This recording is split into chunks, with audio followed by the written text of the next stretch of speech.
Support for this podcast comes from the Neubauer Family Foundation, supporting WHYY's Fresh Air and its commitment to sharing ideas and encouraging meaningful conversation. This is Fresh Air. I'm Terry Gross. The other day, I was reading an article in the Washington Post about the blast effect of bullets from the assault weapon, the AR-15, and how those bullets blow the body apart. When I finished reading the article, a message popped up saying, "You've been on this page for 8 minutes and 14 seconds. It took 11 minutes for the shooter to kill 60 people and injure 869 at a Las Vegas concert in 2017. That was a chilling end to disturbing descriptions of what the bullets did to the bodies of some of its victims. The article is part of an investigation conducted by Washington Post reporters into the history of the assault rifle, the AR-15. The investigation tells the story of how the civilian rifle was adapted from the military combat automatic rifle, the M16, and how, with the help of clever marketing and lobbying, the AR-15 has become a huge moneymaker for the gun industry, an icon of gun culture, a favored weapon for perpetrators of mass shootings, and a flashpoint in the debate about guns in America.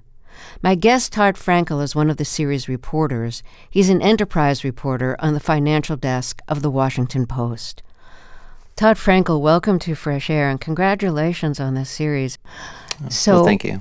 Let's start with, if you could list some of the mass shootings that the AR-15 was used as the weapon. Yeah, I mean, any mass shooting that has made the news that we've all sort of horrified by, the Uvalde shooting down in Texas last year, that involved an AR-15 style weapon. Newtown, most famously, back in 2012, was an AR-15. Parkland, Florida, San Bernardino, the shooting in the movie theater in Aurora, Colorado. The Las Vegas mass shooting, the worst mass shooting in U.S. history, involved AR-15s. When the death toll gets really high, 10 or more, these horrific things that just you can't look away from and horrify people, usually they involve AR-15s. Why do mass shooters often choose an AR-15? Yeah, it's something that some of the mass shooters even explicitly spell out, like in their manifestos they leave behind, like the shooter in the Buffalo mass shooting just last year. He specifically said, "I chose the AR-15 because it's very good at killing people." It's as you described in the opening, it's a military weapon that was sort of modified and changed for the civilian market, and it has taken on this aura that is appealing to folks for many reasons, but also for folks who really want to do a lot of harm. It's easier to keep steady, to keep steady aim with minimum recoil. Why is that an important feature of the gun?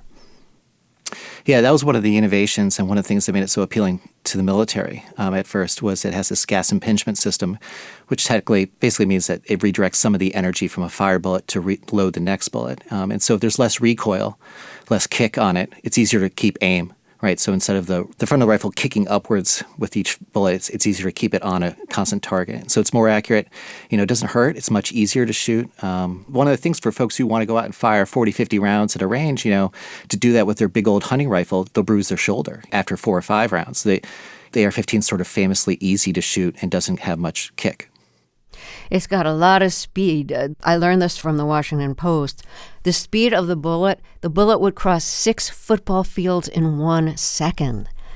I can't even fathom that a bullet can go that quickly. So how does the speed of the bullet affect the lethality of the bullet once it enters the body? Yeah, the AR-15 actually shoots a fairly small bullet. It's known as a .223 or a .556, these technical details. But it's a fairly small bullet, but it has a lot of gunpowder behind it, and so it goes incredibly fast. And with that speed and how small the bullet is, when it hits a body, it sort of, once it goes in there, it doesn't just go right out the other side. You referenced some of the work we did, and we had this animation where it showed the difference between getting shot by a typical handgun round, like a 9mm round, versus an AR-15 typical round. A handgun round will go clear through you, that sort of pinhole on both sides. But when an AR-15 round typically hits you, that makes that small entry wound, but then inside it creates this shock wave, this blasting pattern that blows out the backside of people, causes internal injuries, and it's just devastating. It makes it very effective for a military weapon, but it's horrific when you see these in civilians. So I want to just describe a little bit more what the impact is in the body. And I just want to offer a little warning for anybody who feels like they can't hear this. It's just one sentence I'm going to say here. But when the bullet enters the body, it can shatter bones, shatter organs, and typically leaves a gaping hole in the exit wound, which is part of the reason why it's so hard to survive. And then the bodies that were autopsied for the Washington Post story, they were like multiple wounds, multiple gunshots, multiple bullets that entered their bodies. And there's no way they could have survived this. Right. No, and that's, when you see this out of these mass shootings, these doctors at hospitals are waiting for the folks to come in, and they come in, but they're already dead, right? It's very difficult to survive getting shot by an AR-15, especially when it involves children, which is horrific to think about, but it's a reality of these shootings that it sounds weird to say, but you much rather get shot by a handgun than an AR-15 because of the wounds that you get. We saw this in Uvalde with the police who were afraid to go in and confront the gunman because they knew what he had. He had an AR-15.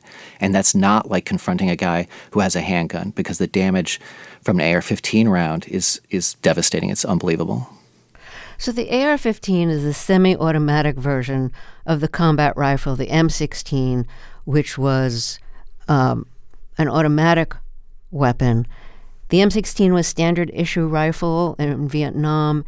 A Pentagon report described the M16 as an outstanding weapon with phenomenal lethality. So what's the difference between the M16, which was first used in combat in Vietnam, and the AR-15, which is being marketed to civilians? They're very similar. The biggest difference is that the M16, the military's rifle, is capable of automatic fire, which means if you pull and hold down the trigger, it'll keep firing bullets. Whereas the AR-15, the one anyone can pretty much buy in a store, it's one trigger pull, one bullet. But it goes as quick as you can pull it. But that's still the main difference. But the gun itself is functionally otherwise the same as what is being used by the military. So how did a weapon that was designed for combat become slightly redesigned for civilians? It's not terribly uncommon for guns to move from market to market. What was unusual in this case is that this weapon, for a while, was not very popular and sort of flew under the radar. And, you're selling a couple thousand to civilians a year with the non-automatic version. But then, only about 20 years ago is when it sort of exploded. And the fact that it now pretty much dominates the rifle market in the U.S. and is one of the most popular, guns, period, sold, is what sort of changes the narrative. So why, was it somebody's idea? Can you pinpoint the person who decided, let's take this combat weapon and find a way to mass market it to civilians?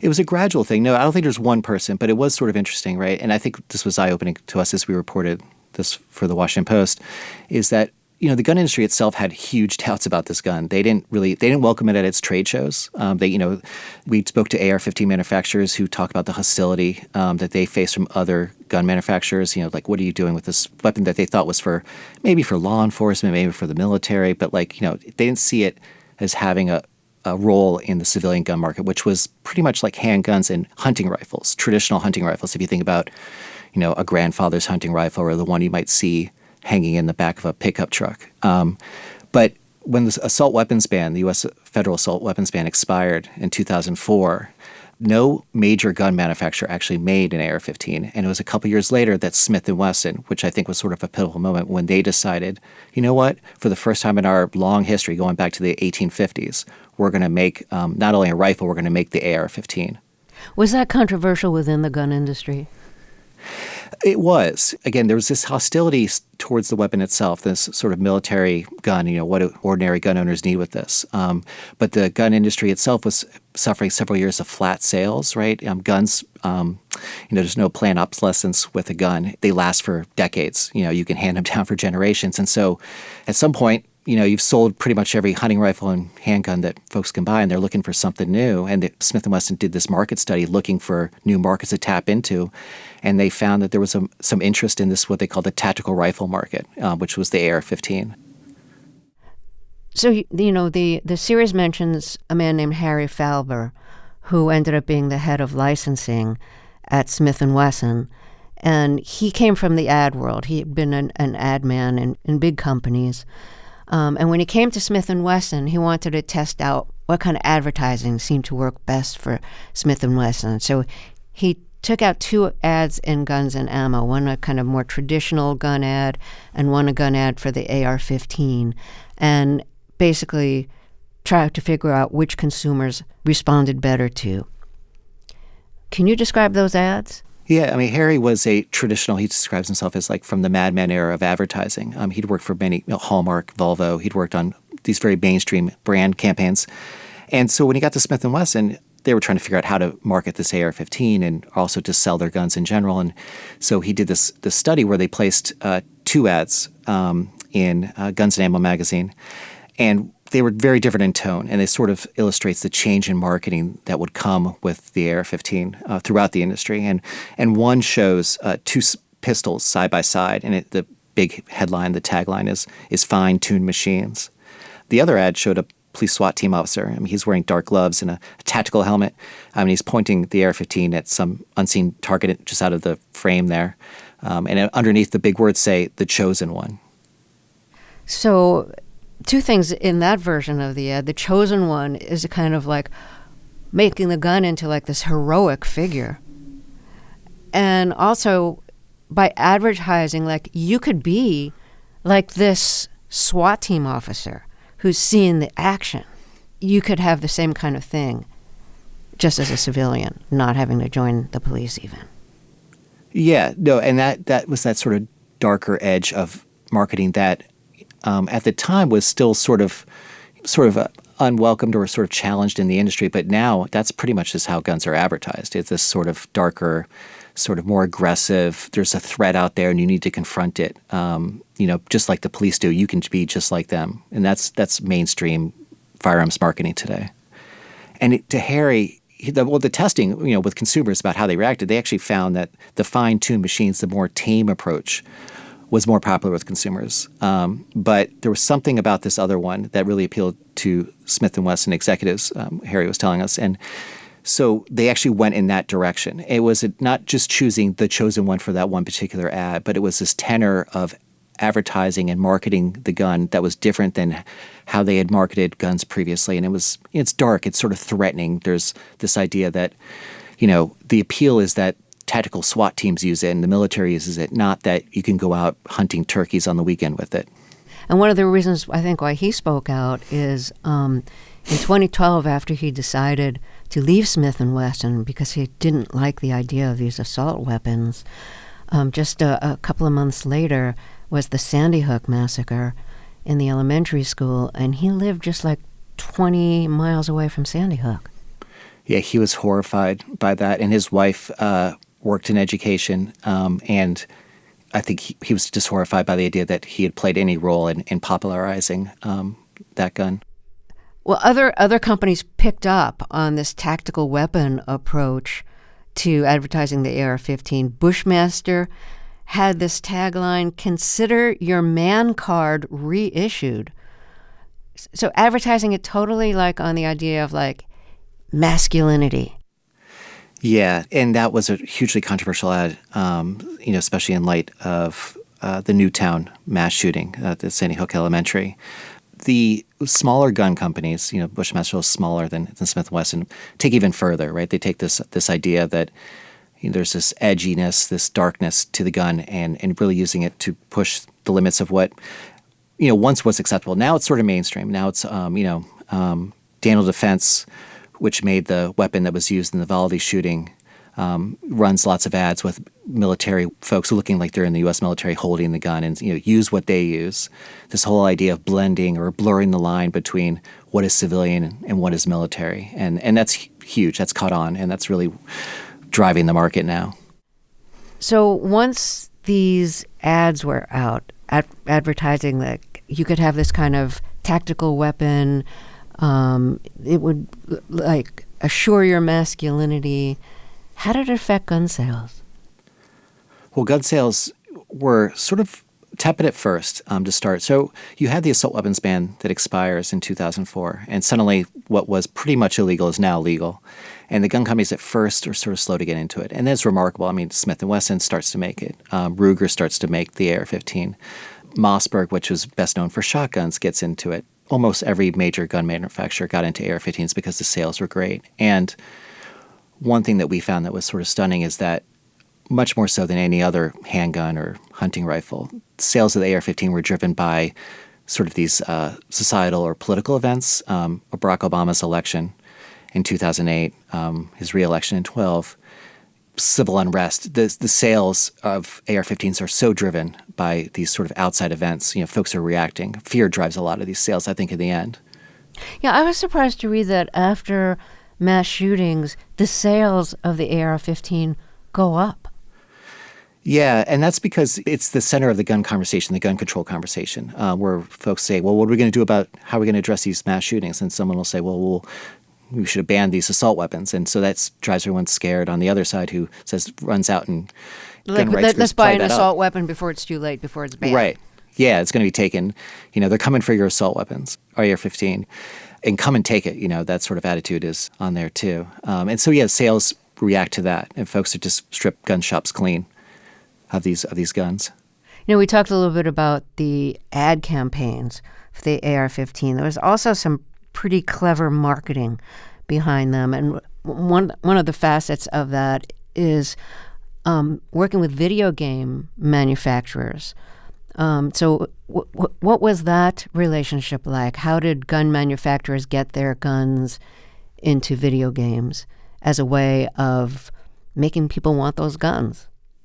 Yeah, I mean, there's a very popular video game franchise called Call of Duty, which is sort of a shooting game, right? And so gun manufacturers, you know, would work with these video game manufacturers to make sure that their guns were included or referenced. And, you know, we even described this one moment in the late 2000s where a video game manufacturer and a gun manufacturer go out to this desert in outside of Las Vegas to capture the sound rifle, AR-15 style rifle being fired because they want to make sure it's accurate and realistic. And we've talked to gun owners who designed their AR-15s based on what they had used in the Call of Duty games earlier, as when they were too young to own a weapon. You know, they would then trick out their gun to sort of match what they had used in these video games.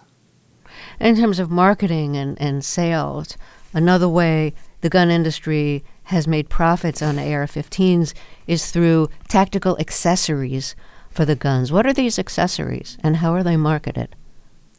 The AR-15, one thing it makes so popular is you can customize it. You know, you could actually change the type of bullets it shoots. You could change how it feels, how it looks. Some folks describe it as Legos for adults because it's so customizable, modular, and you can switch things out. The most popular thing to do, it has this rail system that goes on the front of the barrel that you could pretty much attach anything you want to it. Very popular is like scopes for sights for seeing targets. Red dot scopes, which are those things that shoot the little red laser that you sort of see in TV shows or movies. Flashlights you can put on there.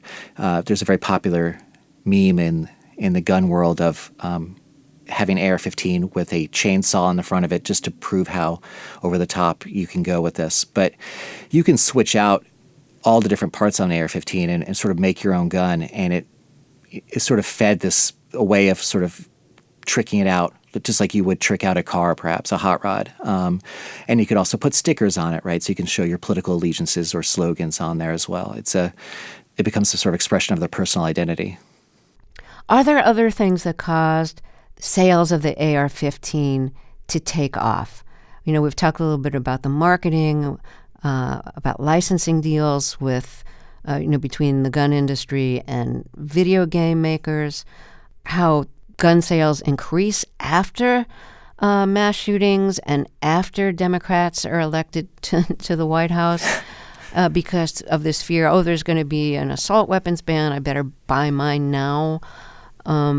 Are there other reasons why sales took off in the way they did? I think one contributing factor, too, is, in the early to mid-2000s, right, we are still involved in those campaigns in Iraq and Afghanistan, and there's lots of war imagery coming back to the American public of soldiers carrying AR-15 style, the military equivalents of these rifles. And so you have servicemen who are returning from tours over there, and lots of service members talk about wanting to use the same gun that they worked and trained with when they were in service. And so there was a confluence of factors sort of driving the popularity, and what we were seeing going on in Iraq and Afghanistan certainly drove some of that demand too. Let's take another break here, and then we'll talk some more. If you're just joining us, my guest is Todd Frankel, and he's the lead reporter in the main story of the Washington Post series investigating the AR-15, its history, its use as a mass assault weapon, and how it was marketed to civilians. We'll be right back after a short break, and then we'll talk some more. I'm Terry Gross, and this is Fresh Air. I'm Anne-Marie Baldonado from Fresh Air with a plug for our latest bonus episode. It's one you'll enjoy if you heard my interview last week with Josh Groban about his role in the current Broadway revival of Sweeney Todd. It's a beast to sing. There's not any moment in this show to coast. That's because composer Stephen Sondheim made every word and musical phrase count, as you'll hear him explain to Terry in a 2010 interview. Attend the tale of Sweeney Todd. Well, first of all, attend is an old-fashioned word, so right away you know you're not in the 20th century. Shave the faces of gentlemen who never thereafter were heard of again. The happy happenstance of the T sounds, attend the tale of Sweeney Todd, gives it an old ballad feeling. A demon barber of Fleet Street. And tale tells you right away this is not going to be a realistic story. He kept a shop in London town. Hear more from Sondheim and how he thought about songwriting in interviews from our archive featured in our recent bonus episode, available now for Fresh Air Plus supporters. If that's not you, it could be. Learn more at plus.npr.org. Let's get back to my interview with Todd Frankel, the lead reporter on the main story of the Washington Post investigation into the history of the assault rifle, the AR-15, how it was adapted from a combat rifle, how it was mass-marketed to civilians, the profits it made for the gun industry, and why it became a favored weapon for the perpetrators of mass shootings. Do you know how many AR-15s have been sold? Yeah. So the ATF, the federal government, doesn't track the number of AR-15s sold, but using industry estimates and production estimates, there's about 20 million AR-15s have been sold in the last couple of decades in the U.S. What's remarkable, though, is that about 2/3 of that number has only come in the last decade itself, right? So since Newtown, that the demand for this rifle has exploded, and it's been a juggernaut. Do we know how many Americans actually own an AR-15? The Washington Post conducted a poll that estimated that 1 in 20 U.S. adults, or around 16 million people, own at least one AR-15 in the country. Despite the success of sales with the AR-15, there were still people within the gun industry, within the gun world, who objected to it. But there was a lot of pressure to keep those people quiet or to kind of push them out. And one example that is written about in the Washington Post series is Jim Zumbo. Tell us about him and the story of what happened when he objected to the AR-15. Yeah, Jim Zumbo was a well-known personality in the gun world, and he had a TV show. He had a column in gun magazines. He was just a well-known guy, and this was in the early 2000s or late 2000s, around 2006, 2007, when the gun's just sort of taking off, and the gun industry is still getting sort of comfortable with this weapon itself. And he sort of came out and said, "I don't think this is a good gun for hunting." It's still sort of a controversial point, whether the AR-15, folks who love the weapon will say, "Oh, yes, you need it. It's perfect for hunting boars." But it's a lot of folks think that the bullet is so powerful that the same thing it does to human bodies, it does to an animal. It blows it apart. That's not great in general for hunting, especially if you're going to eat the meat. And so he came out with this, very early on and said, I just don't think, I think he called it a terrorist rifle. And the blowback was immediate. He lost his positions throughout the industry, his TV show, his column. He was sort of cast aside. And it actually became a sort of watchword within the industry that, if you speak out against this gun, you're going to get zumboed. That's what we found, that finding folks who were willing to speak out about what they saw in the gun industry was really difficult. It's you're either with us or against us. And that made reporting very difficult. And we found a few people willing to talk with us and describe what they saw, but there was a lot of fear about being zumboed. Have you been to a lot of gun shows over the years? I have, yeah. And how have the displays for AR-15s changed in that period? It's remarkable, and it's sort of been gradual, but then only when you look at it, over several years that you sort of realize, it wasn't always this way. And I think even folks who are around guns a lot, it's sort of that frog in the pot with the temperature slowly getting hotter. You walk into a gun show or a gun store today, and it's like black rifles, AR-15s as they call them, black rifles, all along the wall, and handguns in the display case. And that's pretty much it. I mean, again, we have this sort of, I think, still this popular notion of, the hunting rifle, the wood-stocked hunting rifle that you load it and then you fire it and then you load it again. But what is being sold at gun shows, at gun stores today, is a military tactical rifle, black rifle, that can fire, 30 rounds without being reloaded, if not more. But for it to have such market dominance, 1 in 4 guns manufactured these days, it's unmistakable. It has changed everything about the gun industry. What about gun culture? And gun culture, yeah. I mean, they're sort of intertwined. The gun industry is not a huge industry, but so they are very closely tied to the culture itself. And, they are making directly what folks want, and that is then reflected back in driving sales. So they sort of go hand in hand. I mean, there's a group called Gun Owners of America, and their mascot or their logo is a Minuteman from the Revolutionary times holding a musket. And there was some discussion. I was talking to folks about this. There was some discussion within the group about changing that Minuteman from holding a musket to holding an AR-15. Right, so they're putting the AR-15 on that sort of pedestal as the iconic American weapon, and that's where I think things have really changed. So the Sandy Hook massacre in Newtown, Connecticut, the massacre in the elementary school back in 2012, how did that focus attention on the AR-15, which was the weapon that was used in that assault? 154 rounds were fired, 20 children were killed, 6 school employees were killed. Yeah, that was a pivotal moment, right? I think for a lot of Americans, it's probably the first time they've really been introduced to this weapon. The wounds in there were devastating.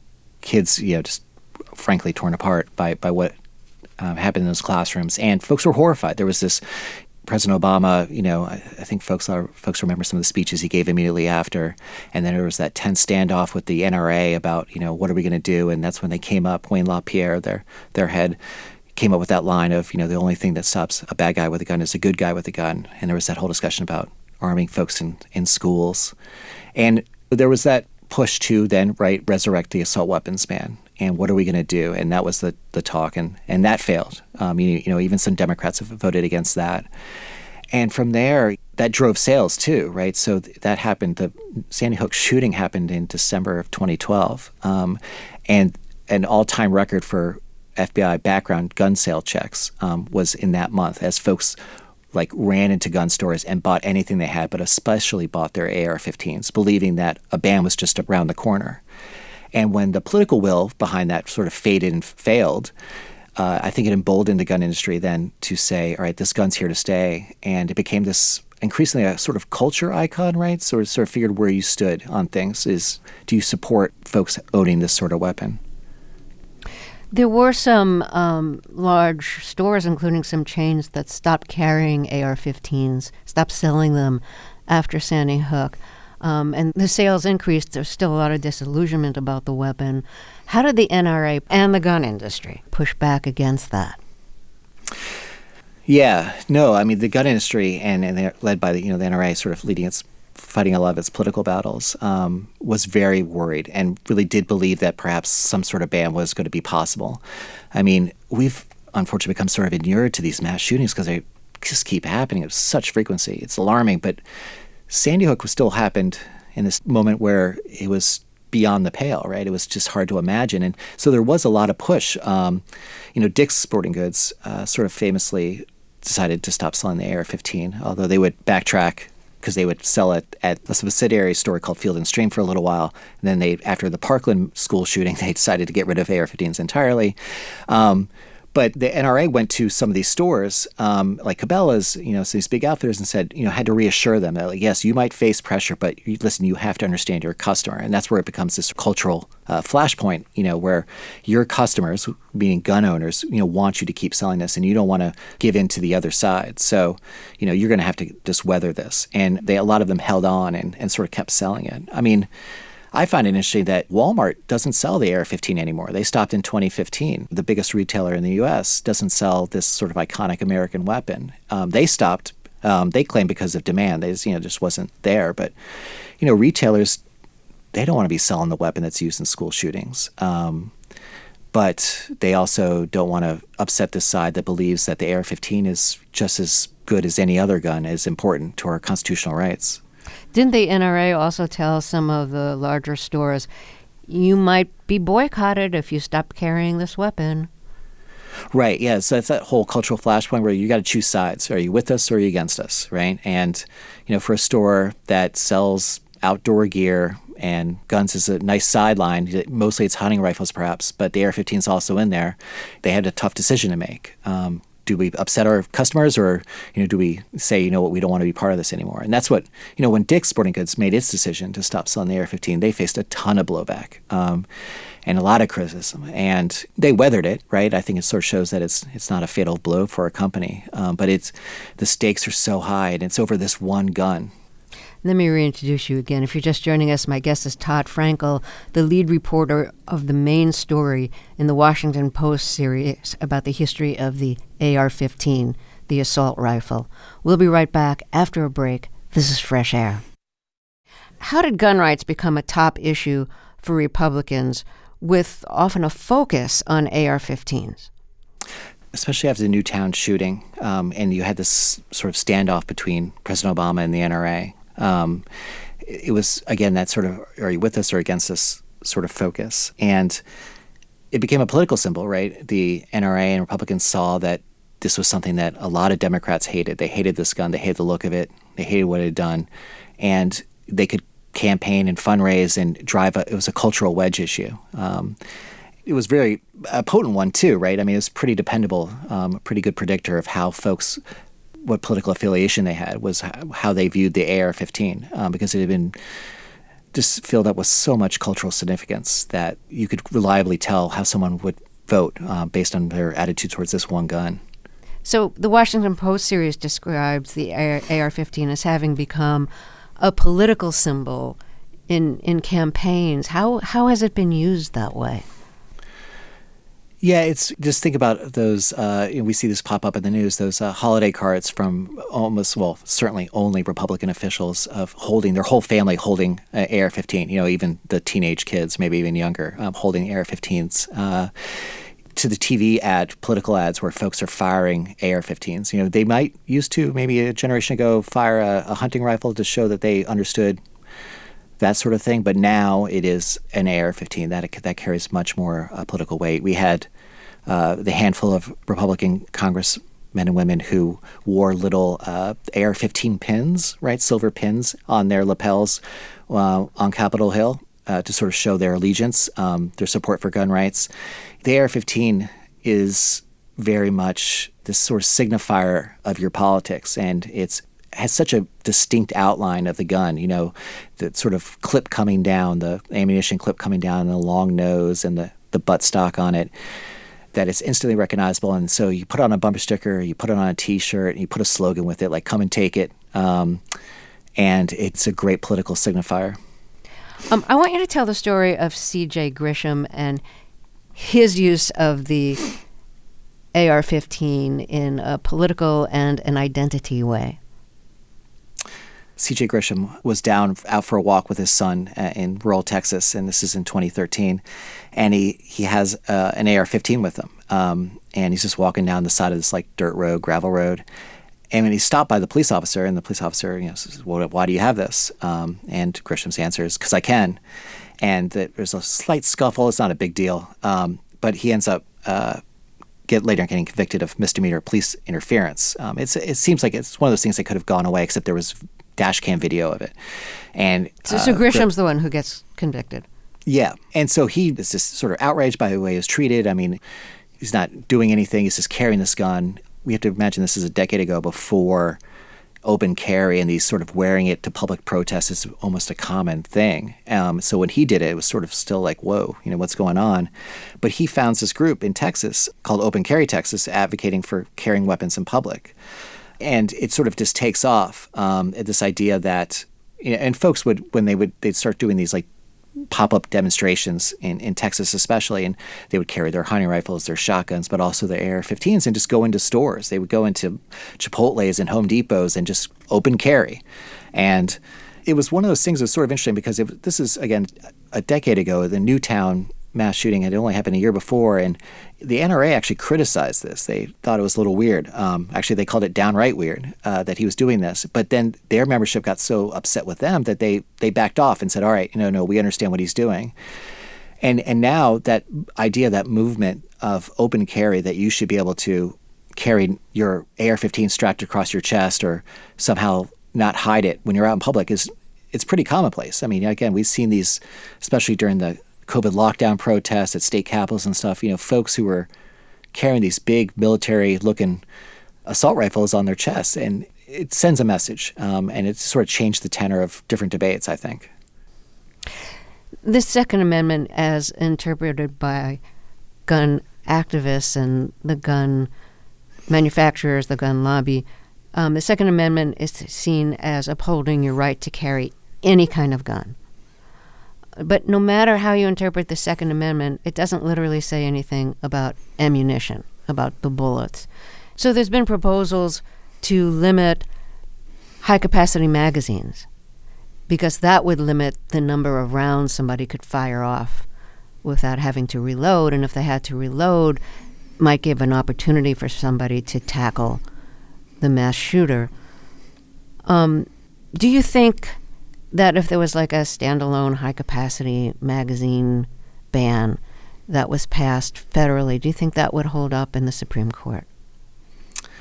Well, there's a handful of states that have their own high-capacity magazine bans, right? So the idea that you can't, within those states, have a magazine that holds more than 10 bullets is often the cutoff. Some different states have different cutoffs. But those bans at the state level are being challenged and, appealed up to the federal level. And so there's a lot of pressure on whether even those state level bans will pass. So, it's a fascinating topic because the idea of limiting the number of bullets that someone can hold in a single magazine, it sounds sort of maybe what's the point? But there's a lot of research that shows that that's perhaps a very American solution to this issue. Like, if we're not going to get rid of the guns, at least give the folks who are caught in these horrible moments a shot at survival.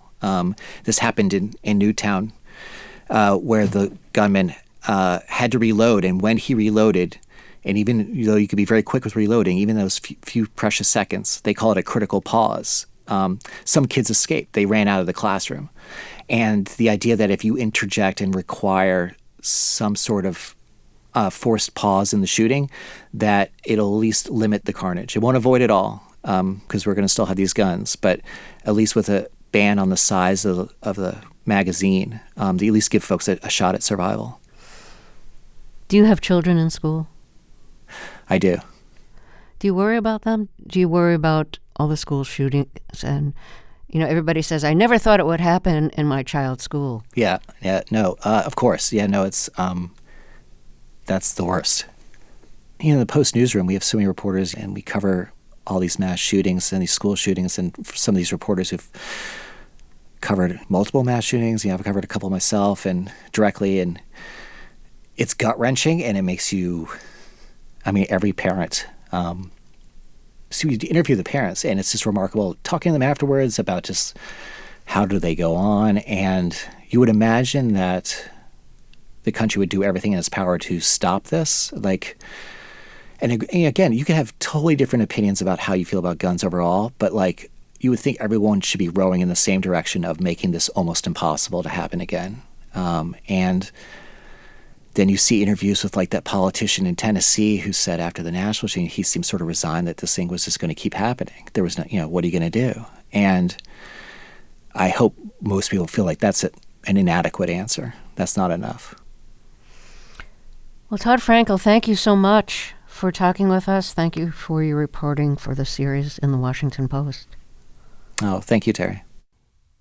Todd Frankel is the lead reporter in the Washington Post's main article of its investigation into the AR-15. Our interviews and reviews are produced and edited by Amy Salat, Phyllis Myers, Roberta Shorrock, Sam Brigger, Lauren Krenzel, Heidi Saman, Teresa Madden, Anne-Marie Baldonado, Seth Kelly, and Susan Yakundi. Our digital media producer is Molly Seavey-Nesper. Thea Challoner directed today's show. I'm Terry Gross. A little taste might hit the spot. A little taste might help a lot. It may be nice and maybe not. In my condition, this is a risky proposition. A little taste might pave the way. It has been known to save the day. One little taste might be okay. It's a sedation, good for a sticky situation.